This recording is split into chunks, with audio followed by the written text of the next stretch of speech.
Hey everybody, Matt the Meme Tano here, and today we're going to be reviewing the new MGMT album, Little Dark Age. MGMT are an indie pop rock, psychedelic rock duo from Hell, and they released a record in 2007, and it was, it's indie pop indie tronica record that was not very good, but it had some big singles that you probably know. And then in 2010, they released a 10 out of 10 best, one of the best records of all time called Congratulations, which kind of single handedly justifies the existence of indie rock as a whole. And it was great. It was not nearly as popular as their first record, which was called Oracular Spectacular. But it had big critical reception and has developed a cult following, of which I am one of them.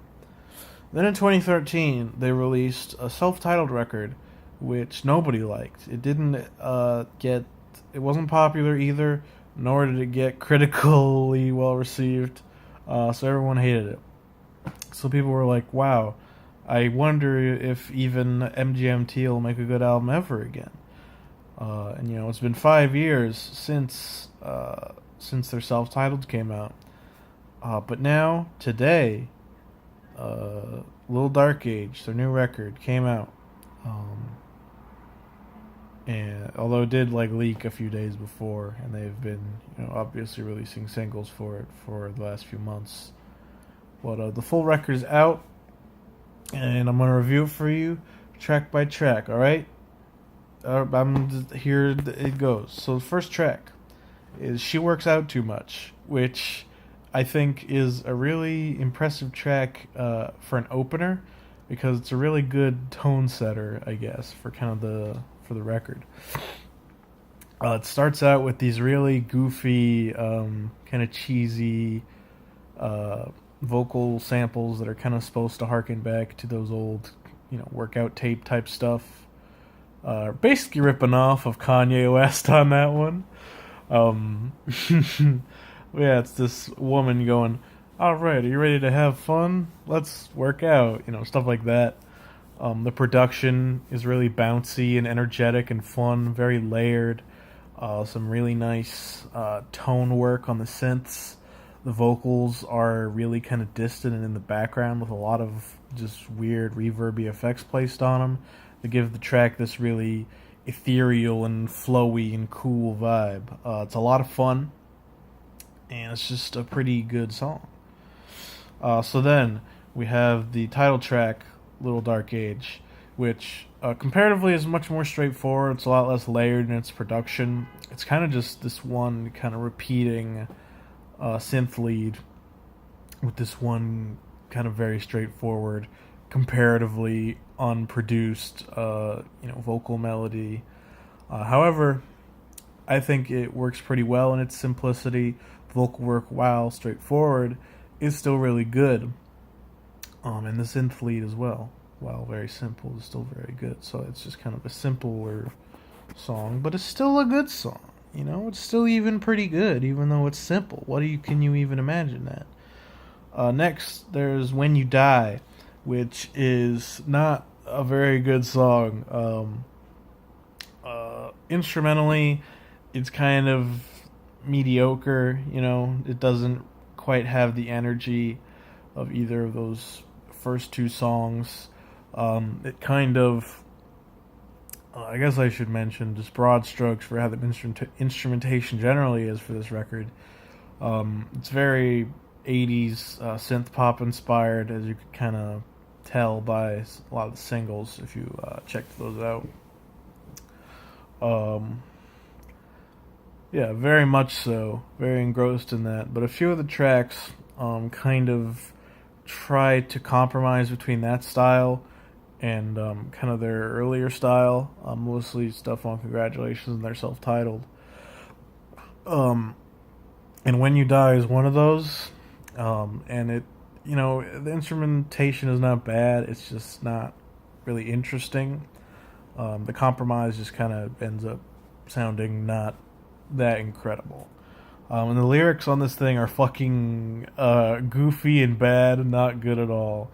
Um, such poetic lines as "Don't call me good, I'm bad and evil," or something like that. Uh, a whole bunch of just not great lyrics on this song in particular. Next, there is "Me and Michael," which out of all the songs definitely goes the hardest for the 80s synth pop kind of vibe and aesthetic. So much to the point that the song first comes on, the synth lead kind of starts off the song, and I kind of like cringed. Not like, "Ew, this is so dorky." I'm like, oof, that's a little. It was just mostly the fact that it was kind of on the nose for a synth pop thing. But the track opens up really well instrumentally, and the vocals are super fucking on point and really bring the song together. Um, and it's probably one of the best songs on the record. Then there's T Slamp, which is pretty good instrumentally, production wise. It's I think it's like one of the. Is it this one? I don't know. I think this is one of the like sexier cuts, I guess, on the record. It has kind of like a slight funk vibe going on. But lyrically, um, it's basically just "What if phones, but too much." It's just like, "What if staring at my phone? I hate staring at my phone," more or less. So it's good if you can kind of ignore the lyrics on this one, which I do try to do to a certain extent. Then there's James, which is probably either this or "Me and Michael" is my favorite song on the record. Um, James is just this supreme comf song. The synth work is super soft, pretty, layered. It's like you're fucking putting your head on this $1 million silk pillow with fucking feathers and everything on it super well. And the vocals have some nice kind of reverby effects on them. They're done very softly, very quietly. It's all just super pretty, super nice, super good. Good ass song. Then there is Days That Got Away, which is probably the most instrumental heavy song. Not too many. I think there is a little bit, but not a ton of vocal work in this one. It's kind of just this. If you're familiar with the song Lady Dada's Nightmare from Congratulations, it's kind of similar to that, just in terms of being this very atmospheric, mostly instrumental piece that is just pretty good and cool, Kind of just goes through a few different things.